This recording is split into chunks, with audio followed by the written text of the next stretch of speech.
जो बड़ा नेता होता है और जो क्रांतिकारी निर्णय लेता है, हमारे जैसे लोग जो अपने नेता को, हम नीतीश जी को आदर्श मानते हैं, जो काम पेरियार नहीं कर सके, जो काम कर्पूरी ठाकुर नहीं कर सके, जो काम ज्ञानी जैल सिंह नहीं कर सके, वो काम नीतीश कुमार ने किया। कम से कम देश में एक तो लाल पैदा हुआ जिसने इतनी हिम्मत जुटाई।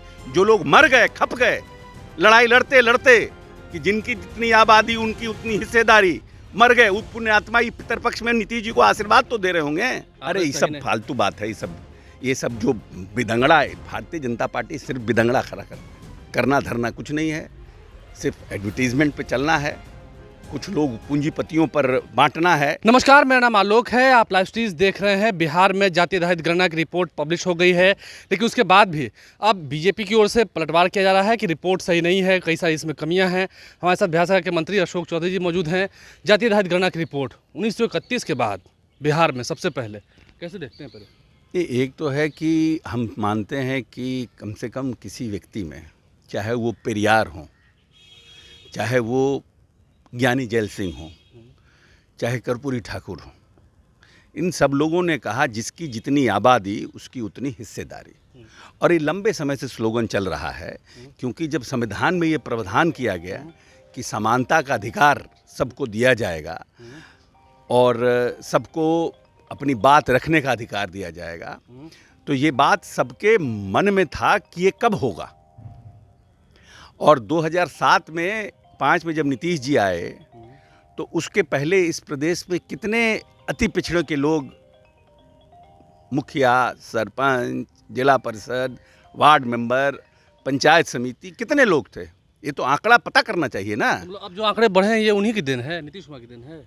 हम वो नहीं कहना चाह रहे हैं, हम ये कहना चाह रहे हैं कि 2007 के पहले जब आबादी थी, जब लोग थे, फिर भी क्यों नहीं मुखिया बन पाए?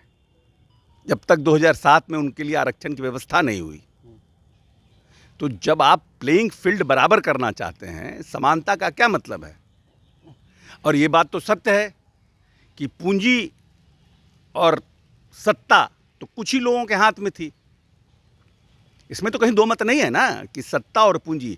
वर्ण व्यवस्था 4 में बटा हुआ था ना, क्षत्रिय, ब्राह्मण, वैश्य, शूद्र, ये 4 में बटा हुआ था ना। तो धन इन चारों में बटा हुआ था, बराबर तो नहीं था।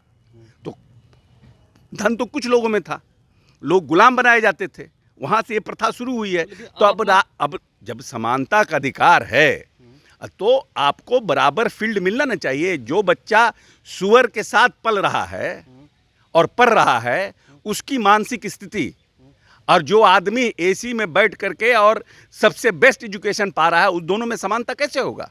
जो पढ़ेगा MIT US में और जो पढ़ेगा यहाँ हमारे उसमें, तो दोनों का कैसे बराबर होगा? तो आपको समान लेवल फील्ड बनाना पड़ेगा ना। लेकिन आप मानते हैं अशोक चौधरी जी की जो जाति आधारित गणना की रिपोर्ट पब्लिश हुई है, इससे बहुत लोगों को तकलीफ हो रही है? होने दीजिए। ये तो जब बड़ी क्रांति क्या हुआ ईश्वर चंद्र विद्यासागर के खिलाफ, जब उन्होंने सती प्रथा का विरोध किया। मदन मोहन मालवीय के साथ क्या हुआ? तो सबका, किन्हीं का धोती खोल दिया गया, किन्हीं को पत्थर मार दिया गया। बाल विवाह के खिलाफ जब जो लोग बात उठाए, सती प्रथा के खिलाफ ईश्वर चंद्र विद्यासागर ने आवाज़ उठाया, कितना विरोध हुआ उनको ढेला खाना पड़ा, उनको धक्का खाना पड़ा, उनके सब हुआ उनके साथ। जुबानी तीर तो नीतीश कुमार के खिलाफ भी चल रहे हैं। चलने दीजिए। जो बड़ा पत्थर तो उन पर भी चल रहे हैं जुबानी। जो बड़ा नेता होता है और जो क्रांतिकारी निर्णय लेता है, हमारे जैसे लोग जो अपने नेता को, हम नीतीश जी को आदर्श मानते हैं, हम लोगों के लिए वो उनके पूरे कार्यकाल को स्वर्ण अक्षरों में लिखा जाएगा। जो काम पेरियार नहीं कर सके, जो काम कर्पूरी ठाकुर नहीं कर सके, जो काम ज्ञानी जैल सिंह नहीं कर सके, वो काम नीतीश कुमार ने किया। कम से कम देश में एक तो लाल पैदा हुआ जिसने इतनी हिम्मत जुटाई। जो लोग मर गए, खप गए लड़ाई लड़ते लड़ते, कि जिनकी जितनी आबादी उनकी उतनी हिस्सेदारी, मर गए, उस पुण्य आत्मा ही पितरपक्ष में नीतीश जी को आशीर्वाद तो दे रहे होंगे। बीजेपी के लोग कह रहे हैं कि आंकड़े गलत हैं। अरे ये सब फालतू बात है। ये सब जो बिदंगड़ा है, भारतीय जनता पार्टी सिर्फ बिदंगड़ा खड़ा करना धरना कुछ नहीं है, सिर्फ एडवर्टीजमेंट पे चलना है, कुछ लोग पूंजीपतियों पर बांटना है। पूंजीपतियों कह रहे हैं कि प्रधानमंत्री का आज हमने बयान देखा कि गरीबों के लिए हम जात नहीं, अति पिछड़ा नहीं मानते, गरीब मानते हैं। कौन स्कीम लाए आप? कितना पैसा आपने माफ कर दिया?